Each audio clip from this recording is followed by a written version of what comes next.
In this video, we'll introduce relationships, and then in the next video, we'll talk about cardinality. Now, the good news about relationships is there's only three types: one-to-one, one-to-many, many-to-many.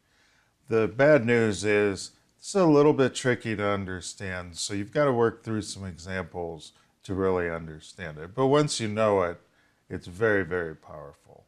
Now, this tends to get a little complicated here in this tech plugin document, so I'm going to move over to the PowerPoint because I think it's a little simpler.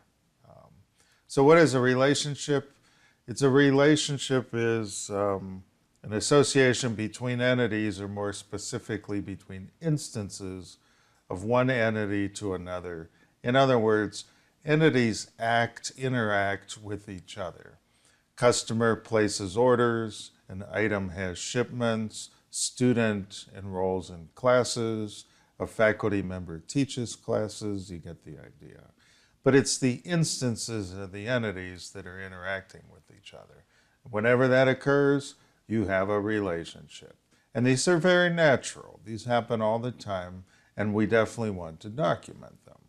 Now, we describe relationships with verb phrases. And usually it's an active verb phrase in one direction and a passive verb phrase in the other, but not always, as we'll see in a little while. So a simple example, first of all, definitely, before I forget, the verb phrase matters. If you have a great verb phrase, it really describes a relationship. It's not a customer interacts with an order, does something with an order. It's a customer places an order. So the verb phrase is very important. So here's this example. We have a customer entity, we have an order entity, and let's say we get a description. A customer places many orders, an order is placed by only one customer. How do we depict that? We just draw a line between the two entities, and we put the verb phrases on the top or bottom of the line. And there's no particular order, there's no convention. Usually you read it left to right, but not always. You have to kind of look through it. It wouldn't make any sense for an order to place a customer. It makes more sense for a customer to place an order, and an order is placed by a customer.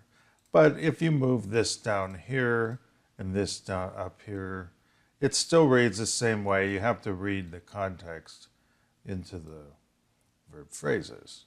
Now, that's pretty easy to do. Draw a line, you place the verb phrase, you're good to go.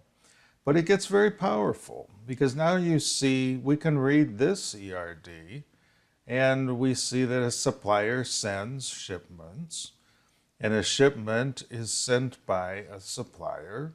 A supplier supplies many items to us, and any particular item is supplied by a supplier.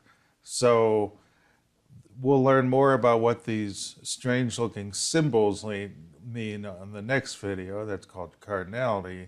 But in this video, we just want to understand when entities interact with each other, we draw a line and we write a verb phrase describing the relationship between the two.